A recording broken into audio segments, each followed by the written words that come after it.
In the muddy streets of the East End, a few little girls in bright floral dresses laughed and danced. It was a sharp break from the bleak atmosphere of the city. This was a rare luxury.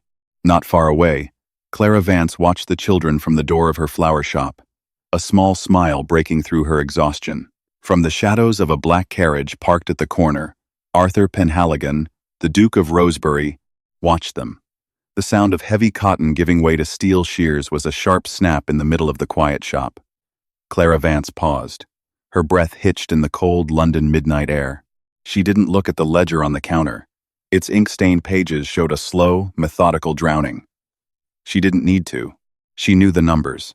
The rent owed to Mr. Greaves, the cost of the last wheat shipment, and the few copper coins left in the tin box beneath the floorboards. Outside, the fog rolled off the Thames in thick, yellow curtains. It smelled of coal smoke and damp stone. It was a winter that felt like it would never end. The cold didn't just bite the skin. It settled deep into the city's bones. London was shivering. Hard times had turned the East End into a world of gray faces, gray streets, and the scratchy burlap of charity. Clara looked at the rolls of fabric in the corner. They were remnants she had found at a bankrupt shop, patterns of lavender forget-me-nots and small red roses. In the dim glow of the oil lamp, they looked like a dream of spring. She remembered her father's hands. They were always dusted with white flour. Even on the day they buried him. "Clara," he had whispered, his voice a dry rustle. "Bread fills the belly, but a person needs something to hold their head up. Don't let them lose that." She picked up a needle.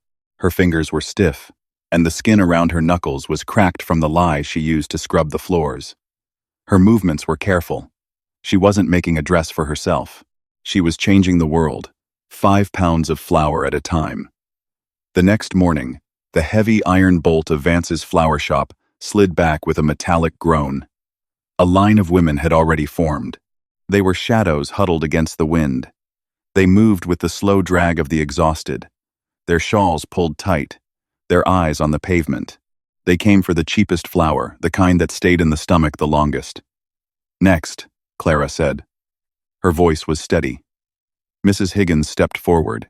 Her spine was curved from the weight of 6 children and years of laundry work. She placed her coppers on the counter with a trembling hand. She didn't look up. She stared at the hem of her own skirt, which was a patchwork of rags. Clara reached under the counter. Instead of the usual rough burlap sack, she set down a bag made of soft, sturdy cotton. It was printed with delicate blue daisies. Mrs. Higgins blinked. She reached out, her fingers hesitating before touching the fabric. "What's this?" the woman whispered. Her voice cracked. "I didn't ask for the fancy stuff, Clara. I can't pay for it." "It's 5 pence, Mrs. Higgins." "The same as yesterday," Clara said. Her smile was small. "The flour is the same, but the bag is a gift. If you rip the seams and wash it, there's enough cloth there for a child's waistcoat, or a bonnet. It's yours." The silence that followed was heavy. Mrs. Higgins looked at the blue daisies, then at Clara. For a moment, the exhaustion in her eyes cleared. Something bright took its place. She didn't say thank you. Words were expensive in the East End, but she gripped the bag to her chest as if it were a real bouquet. When she turned to leave, she didn't slouch. She walked out into the fog with her chin up. By noon, the news had spread through the tenements. Vance's floral flower, they called it. Women who usually sent their children to fetch the rations came themselves. They tidied their hair and straightened their collars before entering the shop. They weren't just buying food. They were buying a bit of color for a drab room and a scrap of dignity. Clara worked until her shoulders ached. White flour dust settled on her hair like snow. She was so focused on the scale and the ledger that she didn't notice when the street grew quiet. A black carriage, pulled by 2 sleek horses, slowed at the corner of the alley. It was a vehicle that belonged in the wide boulevards of Mayfair, not the mud-slicked gutters of the East End. The coat of arms on the door, a silver hawk atop a crown, shone even in the gloom. Inside the carriage, Arthur Penhaligon, the Duke of Rosebery, pulled back the velvet curtain. He was a man driven by logic and responsibility. To him, London was a machine of gears and levers. Lately, the gears had been grinding to a halt. He spent his days in Parliament discussing trade deficits, and his nights studying the mathematics of poverty. He believed he understood the city. Then he saw her. A young girl was skipping across the cobbles. She was wearing a dress made of mismatched scraps, but over her shoulders was a new shawl. It was made of cotton, printed with bright red roses. It was loud and cheap. In the middle of that gray afternoon, it was the most striking thing Arthur had ever seen. "Stop the carriage," Arthur commanded. The footman hesitated. "Hear your grace? It isn't safe." "Stop the carriage," Arthur repeated. His voice was calm. He stepped out onto the uneven stones. His polished boots were a stark contrast to the filth of the street. He didn't look at the beggars or the soot-stained walls. He followed the trail of floral fabric. It led him straight to a narrow storefront where a hand-painted sign read, "Vance's Flour and Grain." He stood at the edge of the crowd, watching. He saw the young woman behind the counter, Clara. She was covered in flour, her sleeves rolled up to reveal strong forearms. She moved with a rhythmic pace, treating every woman who approached her with the same quiet respect. Arthur watched her handle a roll of floral cloth. He saw the way she measured it and tucked the edges. He understood the economics immediately. She was barely breaking even. She was sacrificing her profit to provide these scrap pieces of hope. It was a poor business decision, but as he looked at the faces of the women leaving the shop, he realized it was the only thing he had seen in months that actually worked. Arthur stepped into the shop. The chatter died down.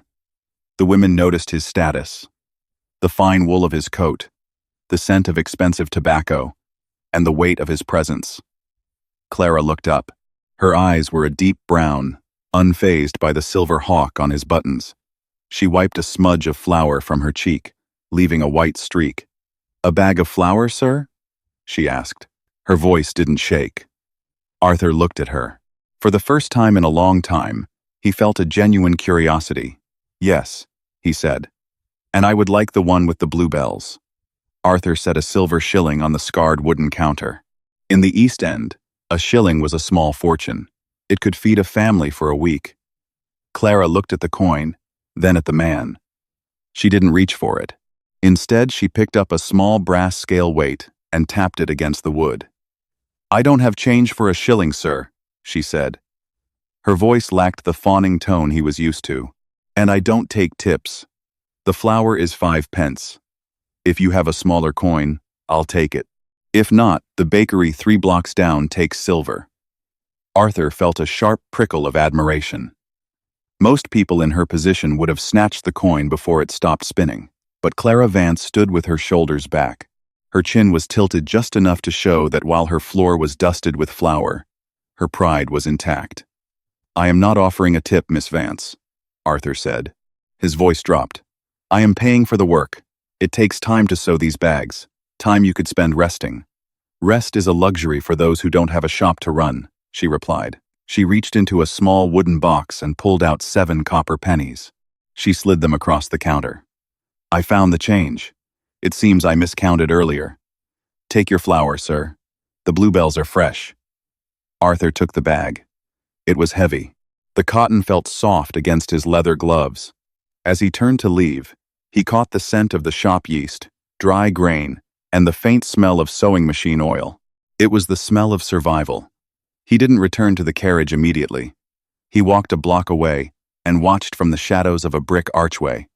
He saw the way the women approached the shop. Their faces lit up when they saw the floral stacks. He saw Clara hand a small scrap of leftover fabric to a crying child. The girl fell silent, looking at the printed roses. Arthur realized then that Clara Vance wasn't just selling flour. She was selling a reason to keep going.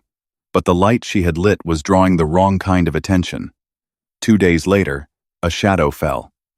Mr. Greaves stood in the center of the shop. His soul seemed made of ledger ink and sour vinegar.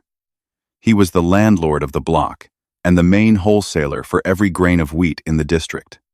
He didn't like the floral bags. To him, they represented independence. If the poor started feeling dignified, they might start asking for better wages, or worse, better housing. "The lease is clear, Vance," Greaves sneered. He showed his yellowed teeth.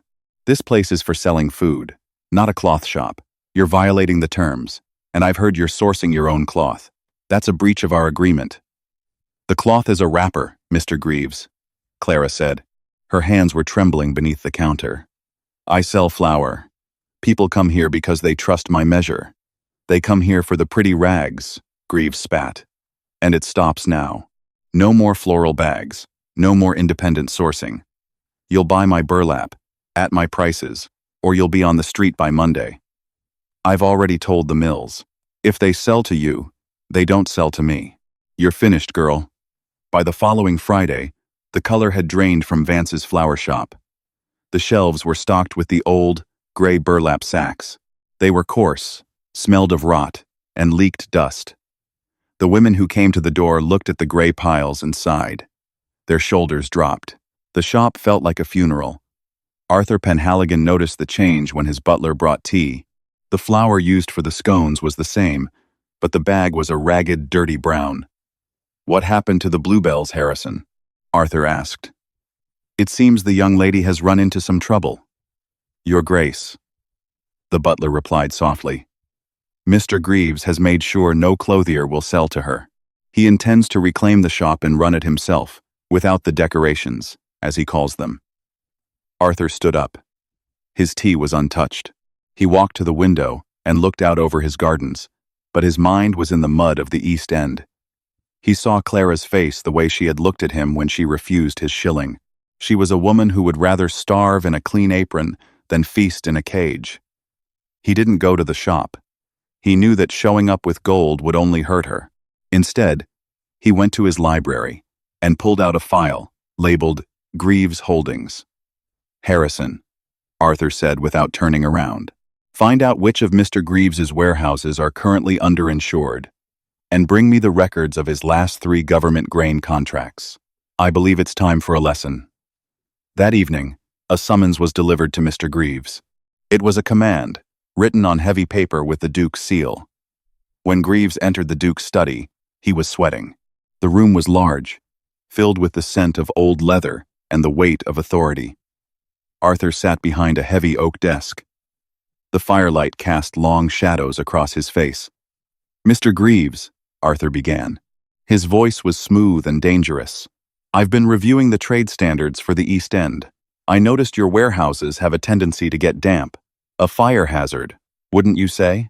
Greaves swallowed hard. Your Grace, I assure you, I'm also looking for a partner for the new naval biscuit contract. Arthur continued. He ignored him. It's a lucrative deal, thousands of pounds. But the Admiralty requires a certain character from its suppliers. They prefer men who understand community stability. Arthur leaned forward. The firelight caught the cold look in his eyes. I am very interested in the success of the flower shop on the corner of Miller's Lane. I've grown fond of their packaging. It seems a shame that such an enterprise is being stifled. Greaves wasn't a stupid man. He saw the trap. On one side, a government contract that would make him rich. On the other, a duke who could destroy his business with a single letter. What is it you want, Your Grace? Greaves whispered. I want Miss Vance to have a 10-year lease at half the current rate, Arthur said. He counted the points on his fingers. I want her to have access to your best surplus cotton, the floral prints, specifically at the price of waste scraps. And I want a signed apology for the misunderstanding. But the cost, Mr. Greaves, is the price of your survival, Arthur said, standing up. I suggest you sign the agreement tonight. My carriage is waiting to take you to her shop. You will deliver the first roll of fabric yourself. Greaves looked at the documents on the desk. He looked at the Duke. Then, with a shaking hand, he picked up the pen. The rain beat against the window of Vance's flower shop when a wagon broke the silence of the dawn. Clara was already awake. She sat behind the counter with a single candle. She had been preparing to pack her father's ledgers. She had a heavy heart, but she was resolved. She had lost the shop, but she still had her name. Then came the knock. It was urgent and lacked the usual arrogance of her landlord. When she pulled back the bolt, she found Mr. Greaves standing in the mud. His expensive coat was drenched. His face was pale. Behind him, a wagon was piled high with rolls of cotton. It was high-quality fabric printed with cornflowers, wild ivy, and deep red poppies. "Miss Vance," Greaves stammered. His eyes darted toward the street as if expecting a ghost. "There has been a misunderstanding. A mistake in the lease." He thrust a packet of papers into her hands. "The new terms. 10 years. Half rent. And these fabrics. They were taking up space in my warehouse. I thought they might suit your packaging. At the price of scraps. For the neighborhood."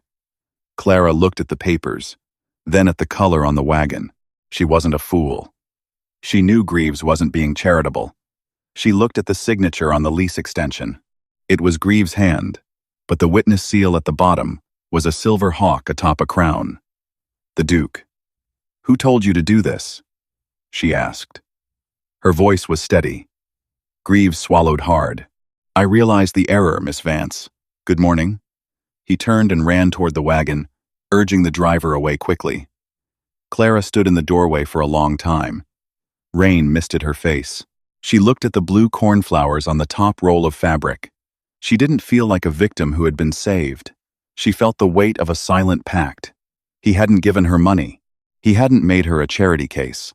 He had given her back her tools and cleared the path, but he had left her the dignity of the work.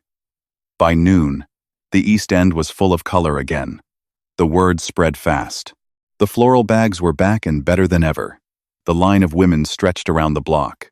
Their chatter was a bright sound that broke the winter gloom. A week later, Clara Vance did something she had never imagined.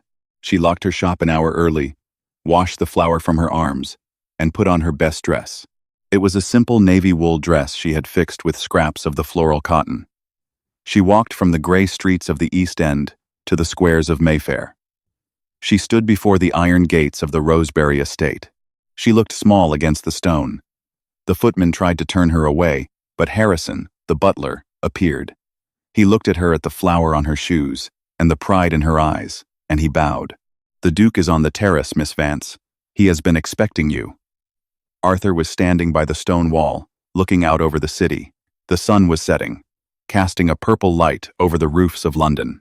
He didn't turn when she approached, but he felt her presence. "I didn't come to thank you for charity, Your Grace," Clara said. Her voice carried across the terrace. "Because I know it wasn't charity. It was an investment." Arthur turned. He looked at her. For a moment, they were just two people in the light. "An investment in what, Miss Vance?" "In the idea that a person's worth isn't measured by what they have, but by what they refuse to give up," she said. She reached into her pocket and pulled out a small parcel wrapped in brown paper. "I came to pay the first part of my debt." Arthur took the parcel. Inside was a handkerchief made of white cotton. The embroidery caught his eye. In the corner, stitched with care in blue and gold thread, was the silver hawk of the Penhaligon crest, surrounded by small daisies. It was a careful work. It represented her time and her skill. It was the only thing she had that was equal to his power. "It's beautiful," Arthur whispered. "It's a reminder," Clara said, "that even in the mud, we can grow something that lasts." They didn't touch. They didn't speak of love or the distance between their worlds. There was no need. In that moment, they understood each other. He had used his power to protect her spark, and she had used her spark to remind him why power mattered. "Good night, Your Grace," she said, nodding once. "Good night, Miss Vance," he replied, his fingers on the floral cloth. Clara walked back to the East End, back to the smell of yeast and the work of the morning. Arthur stayed on the terrace, watching the city lights. Hard times would eventually lift. The floral bags would one day become a legend of the old London streets. But for as long as he lived, the Duke of Rosebery never used another handkerchief. And for as long as she lived, Clara Vance never lowered her head. They lived their separate lives, but they were joined by a single thread of floral fabric, the cloth that had covered a city's soul.